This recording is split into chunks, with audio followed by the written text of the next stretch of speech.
오영남 집사입니다. 사무엘상 9장입니다. 베냐민 지파의 기스라 이름하는 유력한 사람이 있으니 그는 아비엘의 아들이요 수롤의 손자요 베고랏의 증손이요 아비야의 현손이며 베냐민 사람이더라. 기스에게 아들이 있으니 그의 이름은 사울이요 준수한 소년이라. 이스라엘 자손 중에 그보다 더 준수한 자가 없고 키는 모든 백성보다 어깨 이만큼 더 컸더라.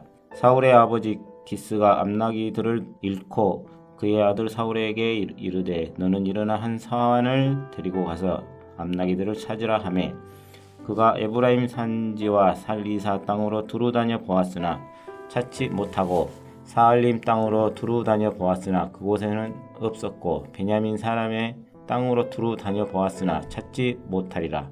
그들이 숲 땅에 이른 때에 사울이 함께 가던 사환에게 이르되 돌아가자 내 아버지께서 암나기 생각은 고사하고 우리를 위하여 걱정하실까 두려워하노라 하니 그가 대답하되 보소서 이 성읍에 하나님의 사람이 있는데 존경을 받는 사람이라.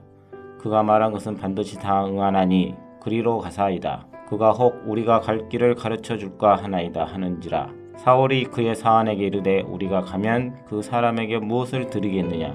우리 주머니에 묵을 것이 다하였으니 하나님의 사람에게 드릴 예물이 없도다. 무엇이 있느냐 하니 사환이 사울에게 다시 대답하여 이르되 보소서 내 손에 은 한 세겔의 4분의 1이 있으니 하나님의 사람에게 드려 우리 길을 가르쳐달라 하겠나이다 하더라. 옛적 이스라엘의 사람이 하나님께 가서 물으려 하면 말하기를 선견자에게로 가자 하였으니 지금 선지자라 하는 자를 옛적에는 선견자라 일컬었더라. 사울이 그의 사환에게 이르되 네 말이 옳다 가자 하고 그들이 하나님의 사람이 있는 성읍으로 가니라. 그들이 성읍을 향한 피탁길로 올라가다가 물 기르러 나오는 소녀들을 만나 그들에게 묻되 선견자가 여기 있느냐 하니 그들이 대답하여 이르되 있나이다. 보소서 그가 당신보다 앞서 갔으니 빨리 가소서. 백성이 오늘 산당에서 제사를 드리므로 그가 오늘 성읍에 들어오셨나이다. 당신들이 성읍으로 들어가면 그가 먹으러 산당에 올라가기 전에 곧 만나리이다. 그가 오기 전에는 백성이 먹지 아니하나니 이는 그가 제물을 축사한 후에야 청함을 받는 자가 먹음이이다. 그러므로 지금 올라가소서 곧 그를 만나리이다 하는지라. 그들이 성읍으로 올라가서 그리로 들어갈 때 사무엘이 마침 산당으로 올라가려고 마주 나오더라. 사울이 오기 전날에 여호와께서 사무엘에게 알게 하여 이르시되 내일 이맘때에 내가 베냐민 땅에서 한 사람을 내게로 보내리니 너는 그에게 기름을 부어 내 백성 이스라엘의 지도자로 삼으라. 그가 내 백성을 블레셋 사람들의 손에서 구원하리라.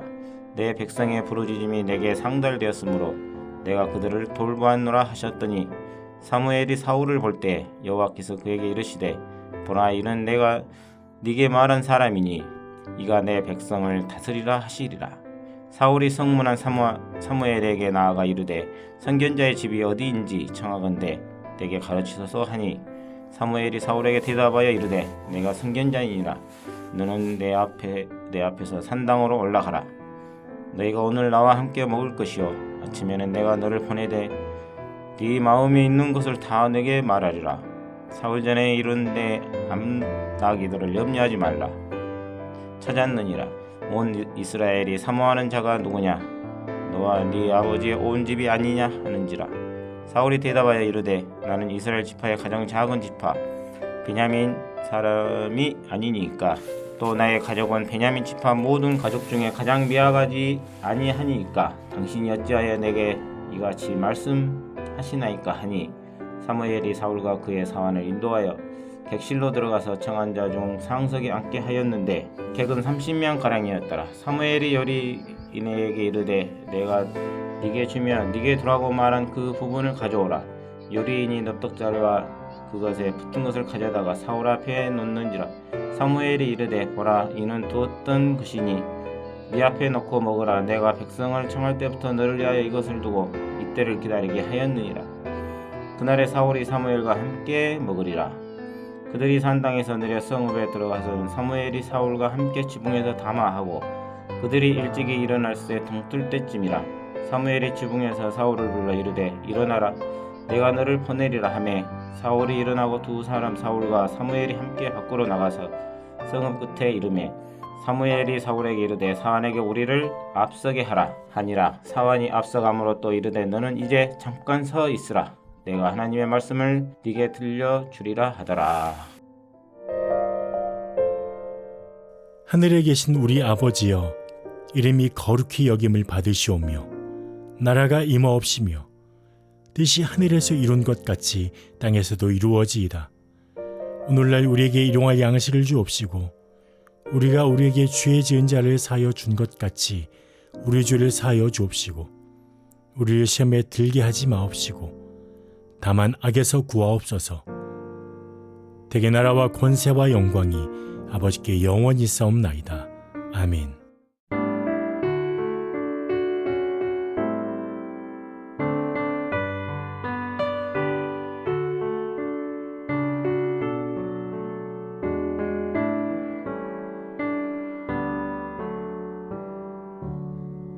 주 예수보다 더 귀한 것은 없네. 이 세상 부귀와 바꿀 수 없네. 영 죽은 내 대신 돌아가신 그 놀라운 사랑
오늘 함께 나눌 하나님 말씀은 요한복음 12장 1절에서 11절까지의 말씀입니다.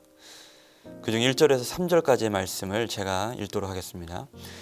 6월절 엿새 전에 예수께서 베다니에 이르시니 이곳은 예수께서 죽은 자 가운데서 살리신 나사로가 있는 곳이라. 거기서 예수를 위하여 잔치할세 마르다는 일을 하고 나사로는 예수 함께 앉은 자 중에 있더라. 마리아는 지극히 비싼 향유 곧 순전한 나드 한 근을 가져다가 예수의 발에 붓고 자기 머리털로 그의 발을 닦으니 향유 냄새가 집에 가득하더라. 아멘. 오늘 하나님의 은혜와 평강이 여러분 모두 함께 하시길 주님의 이름으로 축복합니다. 자, 어린 아이들을 키우다 보면은 그 아이의 그 순수함에 우리의 눈이 하트가 뿅뿅할 때가 정말 많이 있습니다.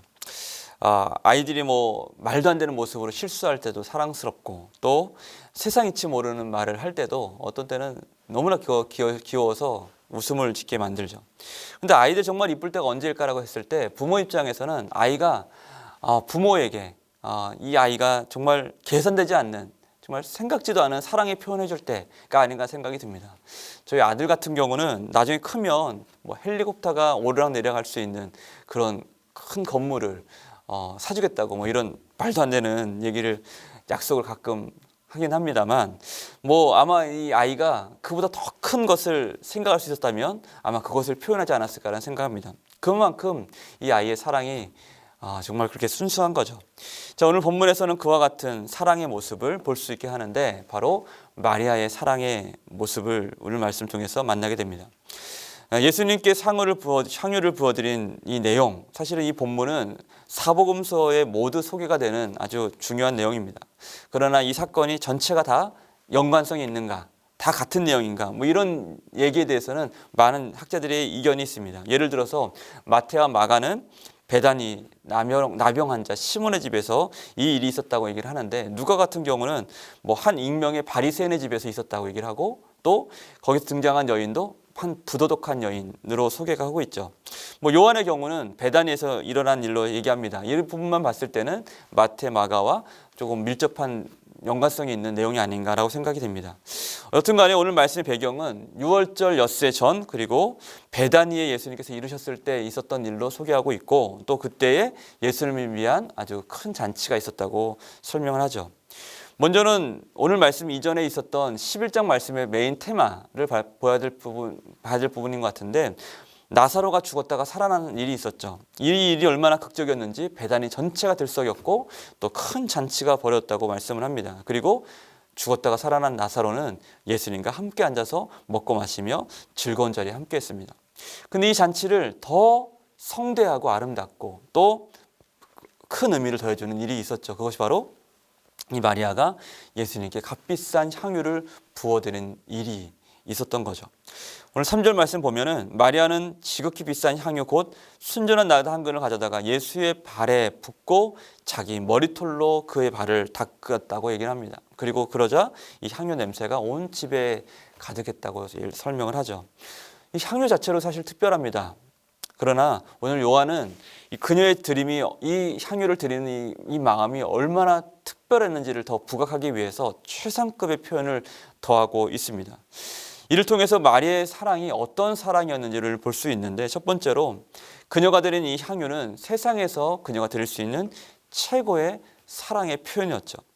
지극히 비싼이라는 표현을 하고 있는데 폴리티모스, 이 어떤 값을 의미하는 단어입니다. 극히 값진이라는 의미로 마태복음에서는 천국을 비유하면서 극히 값진 진주를 비유할 때 쓰인 단어로 소개하고 있고, 또 베드로전서 같은 경우는 불로 연단해도 없어지지 않을 만큼의 금보다 귀한, 더 귀한 믿음을 설명할 때 이 단어를 쓰고 있습니다. 그러니까 그녀가 드린 이 향유는 그녀 안에 있는 그 어떤 천국보다, 천국을 사기 위해서 여러분들 그 모든 것을 다 팔아서 천국을 사는 어떤 그런 값진 뭐 그런 표현들을 할 때 이 단어 쓰였다고 말씀드렸잖아요. 그만큼 세상의 모든 걸 다 드려도 아깝지 않을 만큼, 아니 부족할 만큼의 사랑이 그 마음 가운데 있었다고 오늘 말씀에서 보여주고 있는 거죠. 그런 믿음과 사랑이 이런 사건을 만들었던 것입니다. 또한 이 향유는 그녀의 순수한 사랑을 의미하는 것입니다. 그녀는 그 값진 향유를 드릴 때 순전한 나드 한 그릇로 드렸다고 얘기를 하죠.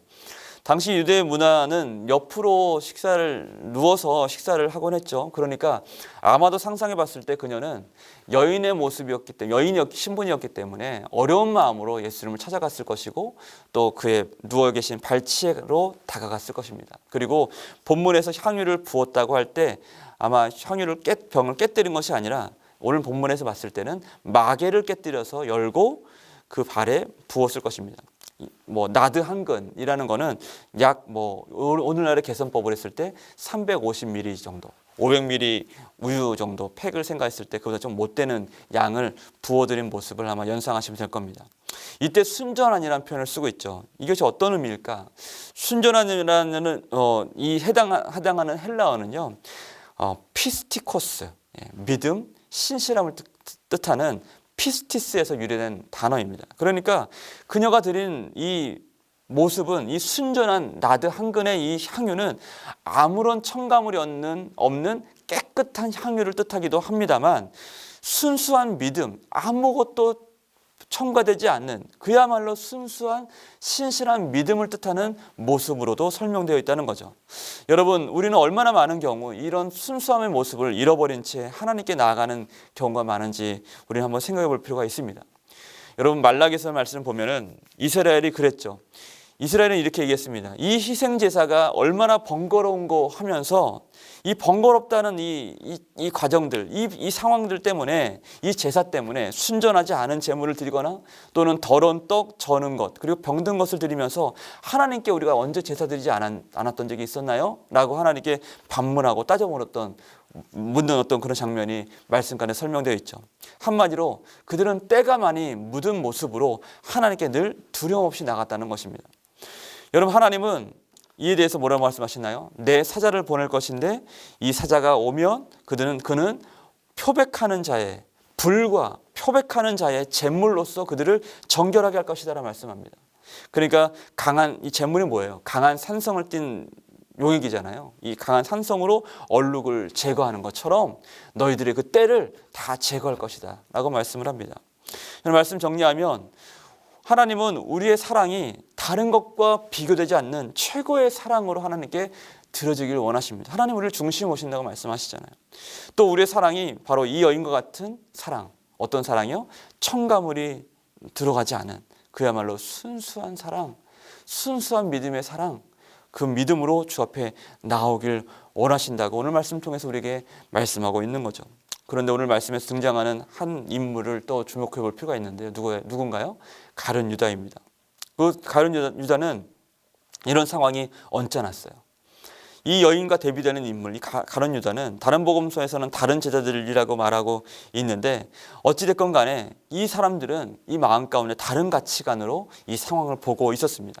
본문에서 가룟 유다를 뭐라고 설명하죠? 그는 도둑이라 라고 말씀합니다. 마태복음에서는 제자들이 보고 붕괴하여 무슨 의도로 이것을 허비하느냐라고 말씀을 하고 있죠. 그는 순수한 믿음의 모습으로 하나님께 나아가고 있고, 이것을 최고의 사랑, 순수한 사랑으로 성경을 기록하고 있는데, 당시 있었던 이것을 바라보는 고깝게 봤던 이 제자들은 이것을 허비하고 있다라고 설명하고 있습니다. 허비란 단어는, 이 단어가 헬라어로 멸망이라는 의미를 가진 아주 특별한 단어입니다. 자기 자신이 완전히 소멸되어 멸망되는 어떤 그런 모습을 가리켜서 말씀하고 있는 거죠. 그러니까 그녀는 자신이 소멸되어 없어지기까지 모든 것으로 예수를 섬겼다고 말씀하고 있는 겁니다. 여러분, 우리 예수님의 사랑이 바로 그런 사랑이죠. 이 허비하는 사랑. 말 그대로 자격 없는 우리에게, 자격 없는 자에게 다 허비돼서 소멸되어 남음이 없이 부어지는 사랑, 그것이 바로 예수 그리스도의 사랑인 것입니다. 여러분, 우리는 이 갚을 수 없는 그 사랑 앞에 우리가 다 서 있는 것입니다. 그런 의미에서 그녀의 사랑은 예수님의 사랑과 닮아 있었던 거죠. 우리의 사랑도, 예수님을 향한 사랑도 그와 같이 하나님께 순수한 모습으로 최고의 사랑으로 나아가는 우리가 되길 바랍니다. 그리고 나를 사랑하는 우리 하나님을 오늘도 온전히 사랑하고, 그와 같은 사랑으로 허비하고 나음없이 나를 다 드리는 사랑으로, 예수님 같은 사랑으로 이웃과 내 가족을 섬기며 사랑하고 교회를 사랑하는 우리가 되어서 하나님을 영화롭게 하는 복된 믿음의 삶이 되시길 주님의 이름으로 축복합니다. 기도하겠습니다. 고마우신 아버지 하나님 감사합니다. 하나님 온전한 사랑으로 섬기지 않고 있는 우리의 죄악의 모습을 반성하고 회개합니다. 하나님, 나보다 나를 더 사랑하시는 우리 예수님의 사랑으로 하나님 이웃을 사랑하듯 하고 또 하나님을 더 뜨겁게 사랑하는 우리 모두 될 수 있도록 하나님 축복하여 주옵소서. 감사드리며 예수님의 이름으로 기도드립니다. 아멘.